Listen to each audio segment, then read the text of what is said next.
Election কমিশনের আসলে কোন কোন পদক্ষেপটা আসলে গ্রহণ করা উচিত একটা সুষ্ঠু নির্বাচন করার ক্ষেত্রে? যাদেরকে আমরা সিলেক্ট করব সামনের ইলেকশনে, তাদের এই গোলটাই হওয়া উচিত, the citizens will be benefited. একটা দেশ তো একটা বিশাল বড় একটা জায়গা, এখানে অনেকগুলো মানুষ থাকে। একটা মানুষ এটা ডিসাইড করতে পারে না যে আসলে পুরা দেশের জন্য কি ডিসিশন হবে। গণতন্ত্র যাতে ইমপ্লিমেন্টেড হয়, এই জন্যই গণভোট কিন্তু একটা মাধ্যম।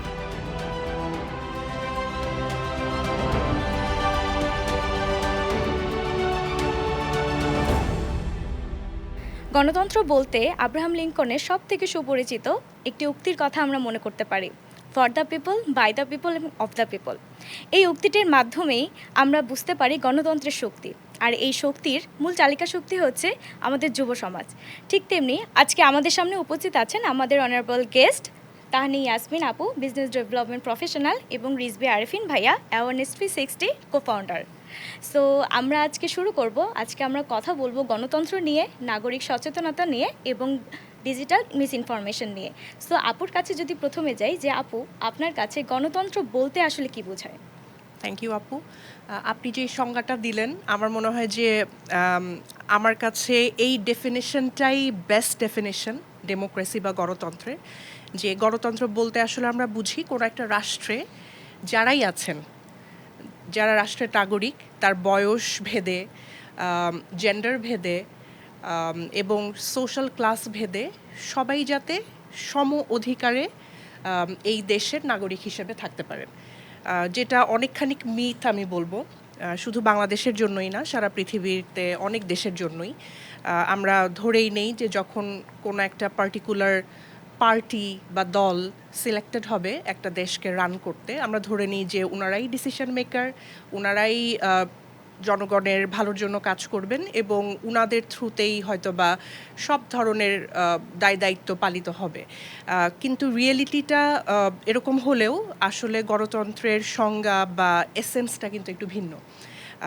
এবং যেই দেশের নাগরিক, তারই একমাত্র অধিকার আছে যে সে দেশটাকে কেমনভাবে দেখতে চায় এবং তার যে রাইটসগুলো আছে সেগুলো দেশ তাকে কেমন করে প্রেজেন্ট করতে পারে। সো আমার মনে হয় যে পার্টি বা যাদেরকে আমরা সিলেক্ট করব সামনের ইলেকশনে, তাদের এই গোলটাই হওয়া উচিত যে আসলে জনগণ কী চায়, জনগণের জন্য কাজ করতে হবে কেমন করে এবং কোন কোন সেক্টরে কাজ করলে বা কি কি দায়িত্ব পালন করলে ultimately the citizens will be benefited. So আমি গণতন্ত্র বলতে এটাই বুঝি। গ্রেট। যদি ভাইয়ের কাছে আসি, সো আপু খুব সুন্দর একটা কথা বলেছেন যে গণতন্ত্র বলতে আসলে যা যোগ্য লিডার যারা আছেন তারা যাতে দেশকে চালায়। সো আপনার ক্ষেত্রে আসলে গণতন্ত্র বলতে কি বোঝায়? আমার আপু ফার্স্ট অফ অল খুব সুন্দর করে বলেছে। আমি পুরাটাই অ্যাগ্রি করি এবং আমার কাছে মনে হয় যে গণতন্ত্র বলতে যে আমরা ৫ বছরের জন্য একটা সরকার নির্বাচন করলাম অ্যান্ড দ্যাটস ইট, এরকম কিছু না। আমার কাছে মনে হয় যে আমাদের জনগণের যে রাইটসগুলো আছে ওগুলো প্র্যাকটিস করার, এক্সারসাইজ করার যেই ক্ষমতাটা কোনো যেই সরকারই আসুক না কেন, সেইটার রাইটসগুলো কীভাবে বাস্তবায়ন করা যায় সেইটাই হচ্ছে গণতন্ত্র। এবং বৈষম্য থাকবে না, আমার কাছে মনে হয় যে সেটাই গণতন্ত্র। এবং যে যার মতো করে চলতে পারবে, কথা বলতে পারবে। আমি একটা কথা বললাম, ২ দিন পরে কেউ এসে আমাকে থ্রেট করলো, দ্যাটস নট গণতন্ত্র। সো আমার কাছে মনে হয় যে it's very simple and at the same time it's very complicated as well. So ওই জিনিসগুলো আমাদের আসলে খেয়াল করতে হবে যে যেই ক্ষমতা আসুক না কেন, যাতে আমরা গণতান্ত্রিকভাবে আমাদের রাইটসগুলো আমরা প্র্যাকটিস করতে পারি। সো গণতান্ত্রিকভাবে আমাদের রাইটসগুলো প্র্যাকটিস করার জন্য বর্তমানে আমাদের যারা ইলেকশন কমিশন আছে তারা খুব সুন্দর, খুব গুরুত্বপূর্ণ ভূমিকা পালন করছে। তো ভাইয়া, আপনার দৃষ্টিতে আসলে তাদের যে এই গুরুত্বপূর্ণ ভূমিকাটা তারা কিভাবে পালন করছে অ্যান্ড তারা কি কি পদক্ষেপ আসলে নিচ্ছে, এটা যদি আপনি বলতেন। আমি আমি যেটা খেয়াল করেছি যে আসলে আমি যে এলাকায় থাকি আসলে ওইভাবে করে আমি আমার আমার চোখে পড়েনি যে ওইরকম অ্যাওয়ারনেসের জায়গাটা থেকে যেরকম অনেকগুলো কথা হচ্ছে, গণভোটের কথা হচ্ছে, তারপর হচ্ছে ভোটাধিকার, এগুলো নিয়ে মানে অনেক ধরনের কথা হচ্ছে। বাট ওইভাবে করে অ্যাওয়ারনেসের জায়গাটাতে আমি ওইভাবে করে দেখিনি আমি যে এলাকায় থাকি। আমার কাছে আরেকটা জিনিস মনে হয় যে নির্বাচন কমিশনের দায়িত্ব শুধুমাত্র নির্বাচনের দিনটাতে নয়, এটার আগে বা পরে ওই যে অ্যাওয়ারনেস বিল্ডিংয়ের জায়গাটাতে যে আসলে ভোটাধিকার কি এবং গ্রাসরুটস লেভেলে আসলে মানুষজনকে বলা যে আসলে এইভাবে করে ভোট দিতে হয়। ইভেন ওই যে গণভোট নিয়ে আমরা এত কথা বলছি, হ্যাঁ ভোট না ভোট, গণভোটটা কি এটা মানে আমি নিজেই হয়তো ওইভাবে করে জানতাম না বা জানি না। তো এই জিনিসগুলো সম্পর্কে আই থিঙ্ক আরও বেশি অ্যাওয়ারনেস বিল্ডিংয়ের জায়গাটাতে কাজ করতে হবে। আমার মনে হয় যে ওরা কাজ করছে, আর একটু হয়তো সোশ্যাল মিডিয়াতে আর একটু অ্যাওয়ারনেস রেইজ করা, যেহেতু আমরা সবাই এখন সোশ্যাল মিডিয়াতে প্রচণ্ড অ্যাক্টিভ, এই জায়গাগুলোতে কিছু কাজ আমি পার্সোনালি দেখতে চাই। সেই সাথে যদি আপুর কাছে আসি, যে আপুর এলাকায় আসলে হচ্ছে নির্বাচন কমিশন যারা আছে তারা আসলে কি পদক্ষেপ নিচ্ছে যে নির্বাচনটাকে সুষ্ঠুভাবে সফল করার জন্য? ইলেকশন কমিশনের কিন্তু অনেকগুলো দায়িত্ব আছে, যেটা ভাইয়া বললেন যে শুধুমাত্র ইলেকশনের দিনটাতে কাজ করব ওইটুকুই, তা কিন্তু না। আমার যেটা পার্সোনালি মনে হয়েছে যে খুব একটা আনরেস্ট পিরিয়ডের মধ্যে দিয়ে আমরা যাচ্ছি এবং আমাদের সবার মনেই প্রশ্ন ছিল আদৌ কি ইলেকশন হবে, হলে কবে হবে, আর উই রেডি, এবং কোন দল আসলে আসবে। আমরা একটা লম্বা টাইম একটা পার্টিকুলার পার্টিকে দেখেছি এবং আমার ধারণা অনেকে অন্যান্য দল সম্পর্কে জানেও না, জন্ম হওয়ার পর থেকে একই দল দেখে আসছে। সো ইলেকশন কমিশনের কাজ কিন্তু অ্যাওয়ারনেস রেইজ করা যে ইলেকশনটা যে হবে, কোন কোন পার্টি থাকবে, কারা কারা নমিনেশন পাচ্ছে, যারা ভোট দিবে তারা কতটুকু অ্যাওয়্যার। জাল ভোটের ব্যাপারটা আমরা সব সময় জানি যে it's very common in our country. So voter ID কার্ডগুলো সম্পর্কে জানা, যাদের বয়স হয়েছে তারা আদৌ ভোটার আইডি কার্ডটা পেলো কি না। সো একটা অনেক বড় প্রসেস কিন্তু। তো আমি আসলে বলবো না যে আমি সব খুব ভালো মতো জানি যে আসলে কি কাজ হচ্ছে, বাট এই যে ইলেকশনের ডেটটা জানানো আমাদেরকে, এবং এখন পর্যন্ত আমার কখনোই মনে হয়নি যে আদৌ কি ওই দিনটাতে ইলেকশন হবে, কারণ যথেষ্ট পরিমাণে প্রচারণা চলছে এবং এখন যারা দেশ চালাচ্ছেন তারা কিন্তু ভাইয়া যেটা বললেন যে সোশ্যাল মিডিয়াতে আমরা খুবই অ্যাক্টিভ, তারাও খুব অ্যাক্টিভ, যেটা তারা আমার মনে হয় যে একটি ইম্পর্টেন্ট টুল হিসেবে নিয়েছে মানুষদেরকে রিচ করার জন্য। সো আমি দেখছি যে অনেক ধরনের কথাবার্তা হচ্ছে, অনেক ধরনের পডকাস্ট হচ্ছে ওই পক্ষ থেকেও, মানে সরকারের পক্ষ থেকেও। সো আমার মনে হয় যে ইলেকশনের ডেটটা পর্যন্ত আসতে পারাটাও অনেক সাকসেসফুল একটা ব্যাপার। বাট তারপরেও যেটা বুঝতে হবে যে মানুষজন আসলে কতটুকু এই ব্যাপারে জানছে। সবাই কি যারা ভোট দিতে এলিজিবল তারা কি আসলে ভোট দিতে যাচ্ছে কি যাচ্ছে না, না গেলে কেন যেতে যাচ্ছে না, সেক্ষেত্রে ইলেকশন কমিশন কি করতে পারে। এবং এখন আমরা জানি যে শুধুমাত্র আমরা যারা দেশে আছি তারাই ভোট দিব না, দেশের বাইরে যারা আছেন প্রবাসীরাও ভোট দিবেন।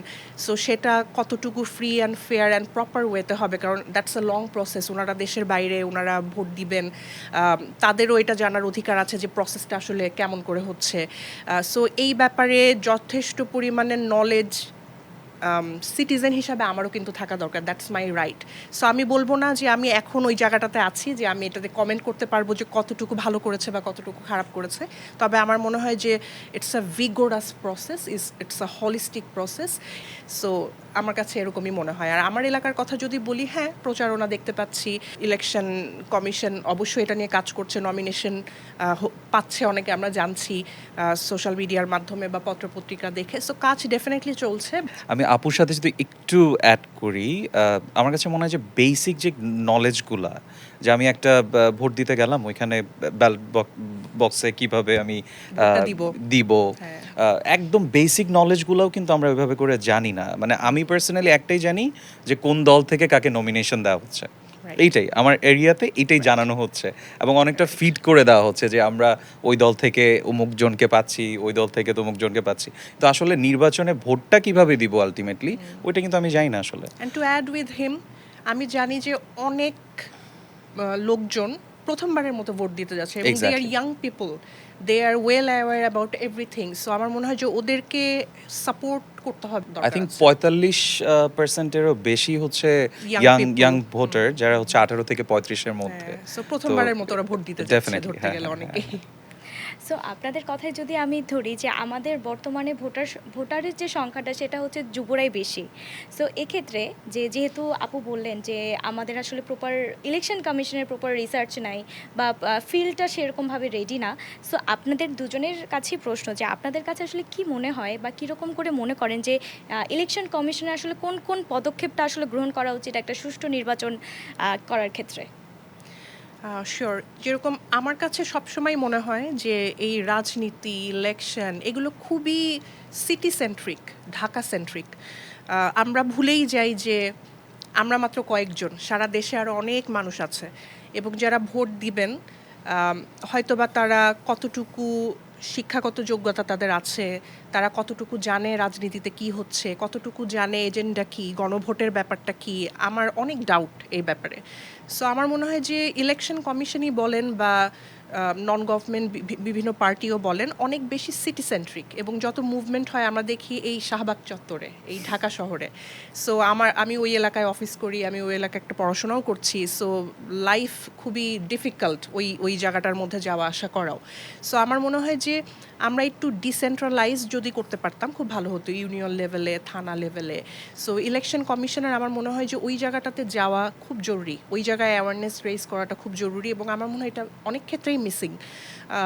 তো এই পার্টটা তারা দেখতে পারেন এবং যুব সমাজ, নারী সমাজ, যারা মাইনরিটি কমিউনিটিস আমরা জানি এবং এটা আসলে বলার অপেক্ষা রাখে না, আমরা ডেইলি দেখছি যে বিভিন্ন ধরনের সিচুয়েশনের মধ্যে দিয়ে তাদেরকে যেতে হচ্ছে, যেটা দেশের নাগরিক হিসেবে, একটা গণতান্ত্রিক দেশের নাগরিক হিসেবে একটা ইম্পসিবল ব্যাপার যে শুধুমাত্র উনি একজন শিশু, শুধুমাত্র উনি একজন নারী, অথবা শুধুমাত্র উনি এমন একটা রিলিজিয়নে আছেন যেটা হয়তো বা মেজরিটির মধ্যে পড়ে না, শুধুমাত্র এই কারণে উনি যদি কোনো সাফারিংয়ের শিকার হন, ওই মোমেন্টেই একটা দেশ আনসাকসেসফুল হয়ে যায়।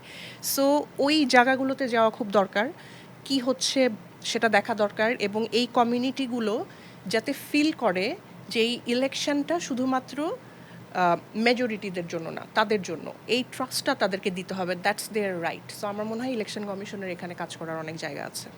আমি আপুর সাথে পুরোপুরি অ্যাগ্রি করি। আর আমার কাছে মনে হয় যে দীর্ঘ একটা সময়ের জন্য আসলে আমাদের কাছে মনেই হতো না যে ভোট আসলে দেয়া যায়।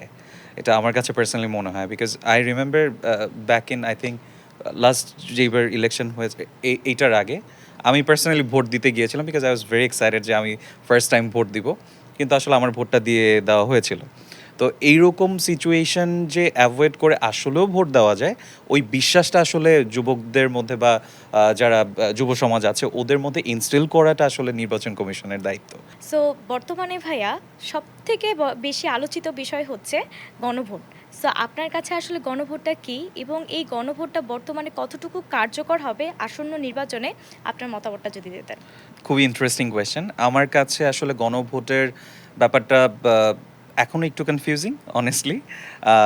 আর আমি মনে করি যে আমার মতো এরকম অনেকে আছে, স্পেশালি ইউথ যারা ওরা আসলে জানে না যে আসলে গণভোটটা কী। কিন্তু এই শব্দটা আমরা প্রচুর শুনেছি, আমরা সোশ্যাল মিডিয়াতে শুনেছি, খবরের কাগজে শুনেছি, কিন্তু কেউ কিন্তু ওইভাবে করে এক্সপ্লেইন করছে না যে আসলে গণভোটটা আমি যদি হ্যাঁ দিই তাহলে কি হবে, আমি না ভোট দিলে কি হবে। এবং একই দিনে যে দুই ধরনের একটা ব্যাপার হচ্ছে যে একটা প্রপার ইলেকশন হচ্ছে এবং সাথে একটা গণভোট হচ্ছে, এই পার্থক্যটাও বুঝে না কিন্তু অনেকে। তো আমি যদি খুব সহজভাবে বলার চেষ্টা করি তাহলে হচ্ছে আমার কাছে মনে হয় যে দীর্ঘ এই ১৬ বছর বা ১৭ বছর পরে যে আমরা যেই একটা নতুন সময় পেয়েছি, আহ, এইটার আগে যে আমাদের একটা প্রসেস ছিল ওইটাকে কিভাবে করে আমরা ভেঙে ডিসেন্ট্রালাইজ করে পাওয়ারটাকে আবার জনগণের মধ্যে আমরা ভাগ করে দিতে পারি, ওইটারই একটা ডিসিশন হবে হচ্ছে এই গণভোটের মাধ্যমে। তো এইখানে আমি যতদূর জানি মানে একদম স্বল্প নলেজের মধ্যে আমার যতটুকু বুঝতে পেরেছি যে এখানে নিম্নকক্ষ উচ্চ কক্ষ বলতে একটা ব্যাপার আছে।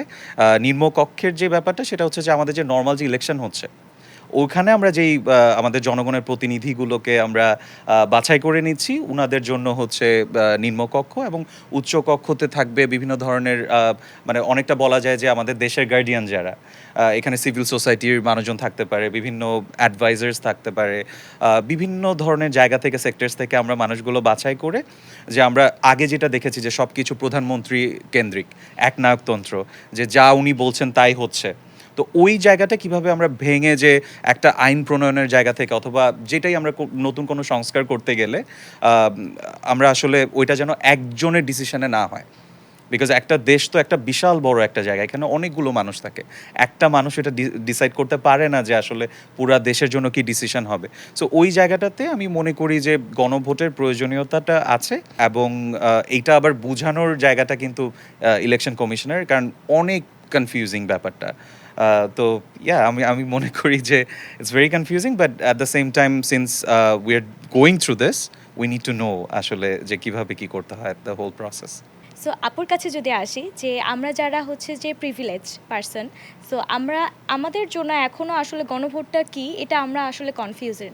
সো আমাদের যারা হচ্ছে রুরাল এরিয়ার পার্সনরা আছে, তারা আসলে গণভোটটাকে কিভাবে নিচ্ছে এটা সম্পর্কে যদি বলতেন। এক্স্যাক্টলি, আমারও আপনার মতো আমারও আসলে প্রশ্ন যে কিভাবে আসলে নিচ্ছে। সো ভাইয়া যে বললেন যে আমরা যারা ইয়াং পিপল বা আমরা যারা আমাদের অ্যাক্সেস আছে অনেক কিছুতে, আপনি বললেন প্রিভিলেজড, আমিও তাই মনে করবো যে আমরা অনেক বেশি প্রিভিলেজড, আমাদের অ্যাক্সেস আছে ইনফরমেশনে, আমাদের অ্যাক্সেস আছে আমাদের মতামত দেওয়ার ক্ষেত্রে। কিন্তু এই যে গণভোট, এটা কিন্তু খুব রেগুলার সিনারিও না, আমরা অনেক অনেক বছর দেখিনি। আমরা অনেকে জানি না যে এটা আমাদের গণতান্ত্রিক অধিকারও, আমাদের সংবিধানেই আছে গণভোটের কথা। সো এই যে আমরা গণভোটটা আনছি, এবং সেটা কিন্তু যেটা ভাইয়া বললেন যে গণতন্ত্র যাতে ইমপ্লিমেন্টেড হয়, এই জন্যই গণভোট কিন্তু একটা মাধ্যম। আর যখন ভোট দিতে যাবে একজন, ওই দিনটা আসলে কি হবে, দুটো ভোট তাকে দিয়ে আসতে হবে। একটা হচ্ছে সে তার এলাকার প্রার্থী নির্বাচন করবে, দ্যাটস ওয়ান। আর সেকেন্ডলি হচ্ছে গণভোটে ইদার তাকে হ্যাঁ অথবা না বলতে হবে। সো আসলে গণভোটটা যে দিবে, কিসের প্রেক্ষিতে দিবে? জুলাই সনদ। সো জুলাই সনদে অনেকগুলো কথাবার্তা বলা আছে, 4টা ওভারআর্চিং এরিয়া, তার আন্ডারে 30+ অপশনস আছে। এবং সেই ব্যাপারগুলো, এতগুলো ব্যাপার বোঝা, বুঝে সেটাতে মতামত দেয়া যে সেটা কি হ্যাঁ নাকি না, ইটস আ লং লেন্দি এবং খুবই ইম্পর্ট্যান্ট একটা প্রসেস, যেটা ফ্র্যাঙ্কলি আমি নিজেও ঠিকমতো পড়ে দেখিনি হয়তো, বা যে কোথায় কি বলা আছে। এবং অপশন দেয়া হয়েছে হ্যাঁ অথবা না। সো সবগুলোতে যদি আমি এগ্রি করি, সেক্ষেত্রে আমি হ্যাঁ দিব, কিন্তু সবগুলোতে যদি আমি এগ্রি না করি, সেখানের প্রসেসটা কি হবে, আমি তখন কোথায় ভোট দিব, এবং আমি এটাও জানি না যে যখন আমি ভোট দিতে যাব সেটা দেখতে কেমন হবে। হয়তো বা এটা আমার নিজেরই সীমাবদ্ধতা, আমি এখনও দেখিনি, হয়তো বা আছে অ্যাভেলেবল। সো আমি নিজেই দেখার সময় পাইনি গ্রামে যারা ভোট দিবেন। আমি যদি একটা কৃষকের কথা চিন্তা করি, আমি যদি গ্রামের একজন নারীর কথা চিন্তা করি যে হয়তো বা ধান ভানে, সো সে অবশ্যই ভোট দিতে যাবে। আমি নিজেও দেখেছি, আমরা এর আগেও দেখেছি যে একটা সেলিব্রেশনের মতো থাকে ভোট দেওয়াটা। আমার মনে হয় শহরের থেকে গ্রামগঞ্জে মানুষ আরও বেশি লম্বা লাইনে দাঁড়িয়ে ভোট দিতে থাকে। সো উনি যে হ্যাঁতে দিবে না নাতে দিবে সেটা দেখতে কেমন হবে, কেন দিচ্ছেন, আমি মোটেও মানে কনভিন্স না যে তারা সেই ব্যাপারে জানেন। সো এখনও সময় আছে হাতে, কতটুকু অ্যাওয়ারনেস রেইজ করা যায়, এবং ওই ব্যালট কেন্দ্রে বা যখন ভোট দিতে যাবে তখন কী ধরনের সাপোর্ট ওখানে থাকবে, এবং কী ধরনের কন্টেন্ট আমরা ইউজ করব, কী ধরনের কথা আমরা বলবো। যেরকম এখন আমরা বলছি যে গণভোটকে হ্যাঁ দিন, সো হ্যাঁতে ভোট দিন, এভাবেই কিন্তু প্রচারণাগুলো হচ্ছে। সো যদি হ্যাঁতেই ভোট দেয়, তো নায়ের অপশনটা ওখানে কেন আছে, এবং না করলে হোয়াটস নেক্সট, কেন আমি না করছি, অনেকগুলো ব্যাপার আছে। এবং গণভোটের ভেতরে আসলে সনদের ভেতরে কি কি লেখা আছে সেটা জানা খুব ইম্পর্টেন্ট। ভাই অনেকগুলো কথা বললেন। আরেকটা খুব ইন্টারেস্টিং ব্যাপার আছে যে আমরা জানি যে একজন ক্ষমতায় আসলে একটা পার্টির থেকে উনি লম্বা টাইম প্রধানমন্ত্রী হবেন, কিন্তু এখানে কিন্তু আছে যে একটা পার্টিকুলার পার্সন একবার নির্বাচিত হয়ে হয়তো বা প্রধানমন্ত্রী হচ্ছেন, সেকেন্ড টাইমও হতে পারে, থার্ড টাইম হয়তো বা উনি ওই সুযোগটা পাবেন না। সো হুইচ ইজ গুড, আমরা উনিও রেডি থাকবেন যে নেক্সটে উনার দল ক্ষমতায় আসলে যাতে সেকেন্ড পার্সন রেডি থাকে, যেটা খুবই অভাব। একজন প্রধানমন্ত্রী চলে গেলে উনার দলটা কে ধরবেন? আমরা কিন্তু এটা আমাদের রেগুলার একটা কনভারসেশন যে আচ্ছা উনি থাকবেন না, তাহলে পরবর্তীতে কে আসছেন, is he or she is ready to take the responsibility. আমরা তো একটা মানুষ, এবং আমাদের বেসিক যে রাইটগুলো আছে, খাদ্য, বস্ত্র, এরকম 5টা রাইট আছে, সেই রাইটগুলোতেও কি আমরা যথেষ্ট পরিমাণে সাপোর্ট পাচ্ছি এই কান্ট্রি থেকে, বা ইলেকশনের পরে পাবো কি না, অনেকগুলো ব্যাপার থাকে। সো আমার মনে হয় যে গণভোট is a very important thing এবং এটা একটা মাইলস্টোন অ্যাচিভ করার মতো হবে যে রেজাল্টটা আসবে। কিন্তু আমার কথা হচ্ছে যে যারা গণভোটটা দিবে তারা যদি না জেনে দেয়, না বুঝে দেয়, তাহলে সেই মাইলস্টোনটা অ্যাচিভ করে আসলে লাভ কি হবে? আপুর এই পয়েন্ট থেকে আমি একটা খুব গুরুত্বপূর্ণ একটা পয়েন্ট ধরবো, সেটা হচ্ছে যে আপু বলছিলেন যে নারী। সো বর্তমানে হচ্ছে যে যতগুলো জনসংখ্যা আছে তার মধ্যে অর্ধেকের বেশি বেশি নারী। নারী, জি। এখন আমরা হচ্ছে যে এই যে নির্বাচনের ক্ষেত্রে দেখছি যে নারী প্রার্থীদের সংখ্যা খুবই কম। সো এই যে নারী প্রার্থীদের সংখ্যা খুবই কম, এই যে জিনিসটা বা এই প্রভাবটা আমাদের রাজনৈতিক বা গণতান্ত্রিক ক্ষেত্রে কিভাবে প্রভাব পড়বে? এটা খুবই আনফর্চুনেট। আমরা একটা লম্বা সময় দেখেছি যে আমাদের প্রধানমন্ত্রী যিনি হয়েছেন উনি নারী ছিলেন। সো এটা হওয়াই উচিত ছিল যে নারীদের রাজনীতিতে অংশগ্রহণ একটা সাবলীল ব্যাপার হবে, তাই না? আমরা তো সেটাই দেখে এসেছি নেতৃত্ব দানের ক্ষেত্রে। এবং আমরা একটা লম্বা সময় ধরে আমরা কিন্তু নারী উন্নয়নের দিক থেকে বাংলাদেশ অনেক এগিয়ে গেছে, আমরা যদি অনেক পুরানো হিস্ট্রি দেখি। বাট এই যে রাজনীতিতে নারীর আশাটা, এটা সবসময় একটা কেমন যেন ধরাছোঁয়ার বাইরের ব্যাপার হয়ে যাচ্ছে। এটা আমরা ইকুয়ালিটি না দেখে আমরা ইকুইটি দেখছি, বা তাদের জন্য স্পেশাল সিট দেয়া হচ্ছে। এত কিছু করেও কেন যেন ওই জায়গাটা থাকছে না। আমার মনে হয় সবচেয়ে বড় ব্যাপার হচ্ছে মাইন্ডসেট এখানে মানে খুবই একটা প্রবলেম্যাটিক জায়গা। আমরা মনে করি যে রাজনীতিতে গেলে ভোকাল হতে হবে, যথেষ্ট ইনফরমেশন থাকতে হবে, অনেক সময় দিতে হবে দেশের জন্য। এবং নারীদের ক্ষেত্রে এই তিনটাই অনেক বড় বাউন্ডারি। যে তুমি ভোকাল হবা কেন, তুমি সময় তোমার বাসার বাইরে দিতে যাবা, তোমার ফ্যামিলির কি হবে, আর ইউ মানে এডুকেটেড ইনাফ অথবা অ্যাওয়ার ইনাফ যে তুমি একটা নেশনকে লিড করবা। সো সবগুলোই কিন্তু কোয়েশ্চেনেবল, এবং কোয়েশ্চেন ঘর থেকেই শুরু হচ্ছে, এমন না যে বাইরের লোকজন প্রশ্ন করছে। সো একটা নারী যদি ডিসাইড করে যে সে রাজনীতিতে যাবে, তার বাসার থেকেই প্রথম প্রশ্নটা আসবে, তাহলে বাসার কি হবে, সংসারের কি হবে। সো ওই মাইন্ডসেটটা আমি জানি না যে কবে চেঞ্জ হবে, কেন চেঞ্জ হবে। এটা নিয়ে কাজ করে যাচ্ছে বছরের পর বছর অনেক মানুষ, বাট এটা চেঞ্জ আসলে হতে হবে। Otherwise it will be very difficult. এবং এই যে নতুন যুগ এসেছে, নতুন টাইম এসেছে, আমরা দেখেছি যে রাস্তায় মেয়েদের অংশগ্রহণ কেমন ছিল। আমরা ঢাকা বিশ্ববিদ্যালয়, আমি নিজে ঢাকা বিশ্ববিদ্যালয়ের স্টুডেন্ট, অনেক বছর আগে পাশ করেছি। আমি দেখেছি যে সেখানকার হলের মেয়েরা বের হয়ে এসছে, তারা তাদের ভাইদের পাশে দাঁড়িয়েছে, সাপোর্ট করেছে, সব সময় করে। এবং আমার এখনও খুব মানে একটা ফিলিংস কাজ করে। একটা ছবি খুব, বা একটা ঘটনা খুব পপুলার হয়েছিল যে ভাইকে পুলিশের ভ্যান থেকে নামিয়ে নিয়ে এসেছে ছোট্ট একটা মেয়ে, খুবই ছোট্ট একটা মেয়ে। সো এই যে পাওয়ার, এই পাওয়ারটা কোত্থেকে আসে? ও তো একটা ফিমেল। সো এই পাওয়ারটাকে ওই যখন দরকার তখন আমরা ওয়েলকাম করলাম, দরকার শেষ হয়ে গেল তাদেরকে আমরা ঘরে আবার বন্ধ করে দিলাম। এর থেকে আনফর্চুনেট কিছু হতে পারে না। এবং এখন সিভিলাইজেশনের চূড়ান্ত এআই এর যুগ। এখনও যদি আমরা চিন্তা করি, এই কোয়েশ্চেনটা যদি এখনও আসে যে নারীরা কেন রাজনীতিতে আসছে না অ্যাজ আ লিডার, সো ওখানে আমরা অনেক মানে বোঝাই যাচ্ছে যে আমরা অনেক পিছিয়ে আছি। সো আমার মনে হয় যে ওই ক্ষেত্রটা তৈরি করে দেয়া, এবং আসতে চায় অনেকে, তাদেরকে অ্যাক্সেস দেয়া, সেটা তো আছেই। সবচেয়ে ইম্পর্ট্যান্ট হচ্ছে সাস্টেইনেবিলিটি। আমি এসে আবার গায়েব হয়ে গেলাম, কেন গায়েব হয়ে গেলাম? আমাকে কি অপমান করা হলো? আমার কথা শোনা হলো না? বা যখন আমি একটা লিডার হিসেবে কথা বলবো, আশেপাশের লোকজন, সেটা আমি একটা নারী বললে আমার কথার কোনো মূল্যই থাকলো না, আমি কিন্তু সেখানে আর যাব না, আমার ইচ্ছা করবে না যেতে। বা কথায় কথায় প্রতিবন্ধকতা থাকলে সেটাও খুব আমার জন্য সমস্যা হয়ে দাঁড়াবে। এবং আমরা ধরে নেই যে যখন আমি রাজনীতিতে যাব আমার অনেক টাকা থাকতে হবে। ওয়াই? আমার টাকার জায়গা কোথায় ওখানে? আমি টাকা দিয়ে কী করবো ওখানে? সো আমি ফিমেল হিসাবে যদি যথেষ্ট আমার সাপোর্ট না থাকে, টাকা পয়সা না থাকে, আমি হয়তো বা ওই জায়গাটাতে সেটেলড হতে পারবো না, আমি সাস্টেইন করতে পারবো না। অনেকগুলো ব্যাপার আসলে রয়ে গেছে, আমার মনে হয় এখানে লম্বা টাইম কাজ করার আছে। আপু, যদি একটু বলি যে আসন্ন নির্বাচনে প্রায় 49% নারী। সো একটা দলকে নির্বাচিত হতে হলে তাকে সকলের আসলে ভোটে অংশগ্রহণ করানোটা বেশি ইম্পর্ট্যান্ট। সো যেহেতু 49% নারী, সো এই দলগুলো আসলে হচ্ছে যে কতটুকু নারীদেরকে ভোটদানে অংশগ্রহণ করার জন্য উৎসাহিত করতে পারছে, আপনার কাছে কি মনে হয়? আমার কাছে মনে হয় উৎসাহিত করতে পারাটা তেমন কোনো ব্যাপার হওয়ার কথা না। উৎসাহ তো দেয়াই যায় মানুষকে, কিন্তু আমি উৎসাহ দিলাম, সেটা কতটুকু ট্রাস্টওয়ার্দি। হ্যাঁ, কতটুকু ট্রাস্টওয়ার্দি। আমরা একটা লম্বা সময় দেখে এসেছি যা আমরা প্রমিস করি সেটা আমরা দিতে পারি না, ইমপ্লিমেন্ট করতে পারি না। সো আমাকে বলা হলো যে আপনি ভোট দিতে যাবেন, ডোন্ট ওয়ারি, আমাদের তো অনেক ধরনের সাপোর্ট আছে, এখানে কোনো ধরনের দুর্ঘটনা ঘটবে না, আপনি যেতে পারেন। সো আমি যেই দেখলাম যে সেখানে একটা মানে মারামারি হচ্ছে বা এত একটা লম্বা টাইম, যে আমি ধরে এসেছিলাম যে আমার হয়তো 1 ঘন্টায় হয়ে যাবে, কিন্তু আমি দেখছি যে সকাল থেকে আমাকে অনেক লম্বা টাইম ওখানে দাঁড়িয়ে থাকতে হবে, আমার হয়তো বা কাজ আছে। সো ওই জায়গাটা খুব ইম্পর্টেন্ট। ভাইয়া ওয়াটার, স্যানিটারি, সেফটি এগুলো নিয়ে কাজ করেন আপনি বলছিলেন। সো আমি কি যথেষ্ট পরিমাণে সাপোর্ট আমার জন্য ওই জায়গাটাতে আছে কি না সেটাও কিন্তু দেখতে হবে। এবং আমার কাছে যেটা খুবই ইন্টারেস্টিং মনে হয়, এবং আমি জানি যে এটা ডিনাই করার জায়গা নেই, সেটা একদম রুট লেভেল থেকে শুরু করে আমার মনে হয় যে যারা অনেক এডুকেটেড, আমরা নারীরা ভাবি যে বাবা যাকে ভোট দিচ্ছে তাকেই দিব, অথবা স্বামী যাকে ভোট দিচ্ছে তাকেই দিব।